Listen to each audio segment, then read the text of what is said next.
Basseterre, the capital of St. Kitts, started its existence as a small settlement of French buccaneers whose plundering exploits on the high seas had been unsuccessful. Once on land, they cooperated with English settlers who were already on the island, and together they annihilated the Kalinago population. The two European groups divided the island between themselves, sharing harbors and salt ponds and vowing not to go to war against each other unless specifically ordered to do so by their sovereign.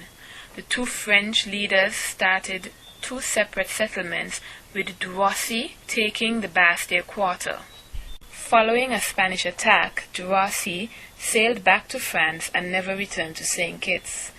Denham-Book moved into Basseterre's quarter. He set up his residence above the settlement and assumed leadership of the island's French community and eventually that of other French settlements in the region. Inspired by the successful endeavors of the English colonists, the French too embarked on cultivation of tobacco. To work the fields, they brought in indentured servants from Europe and enslaved workers from Africa. In 1639, Philippe de Lonvilliers de Poncy, Knight of the Order of St. John of Jerusalem, Rhodes and Malta arrived in St. Kitts as governor of the island and governor-general of the French settlements. It was under his direction that Basseterre started taking shape as a town.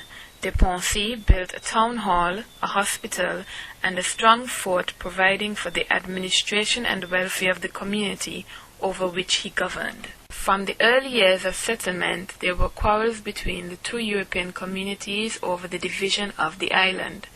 The English felt they had given up too much, while the French complained that their land was being encroached upon.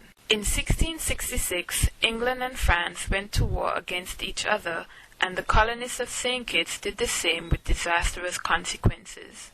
The fragile economy was disrupted as the colonists attempted to destroy each other's plantations and abduct enslaved workers. An uneasy peace was restored in the following year, only to be broken by another war in 1689. In 1690, the fighting came to Basseterre itself, and except for intermittent peace, the destruction continued. In 1705, a French force invaded and caused massive damage in Basseterre and on the estates, with further destruction being caused by English soldiers who tried to oust the invaders. The Treaty of Utrecht, signed in 1713, gave the entire island to Britain. In 1727, the English capital moved from Old Road to Basseterre. Although the threat of invasion remained and actually materialized in 1782 and 1805, the internal disruptions came to an end.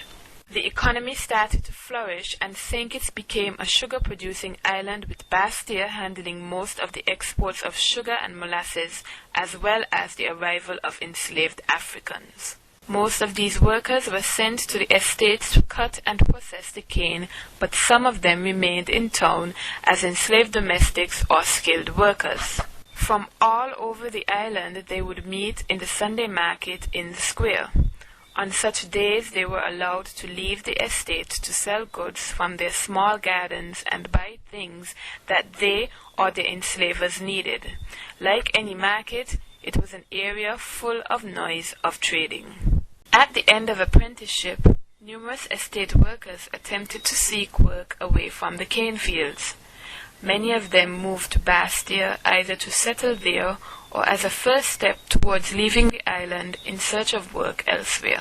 Despite the wars, the fires, the hurricanes, and the floods, Basseterre continued to grow in size and in population. And as the 20th century progressed, Kittitians who lived in town started expecting more than a mere shelter. They wanted property and comfort. The old habitations no longer sufficed. Growing enterprises took over the town, and the descendants of a once dispossessed people built comfortable homes on land that they were able to purchase and pass on to their children. Basseterre now houses numerous government agencies and is the center for institutions that cater for health, education, banking, and social security of a population that expects a say in government and ultimately in its own destiny.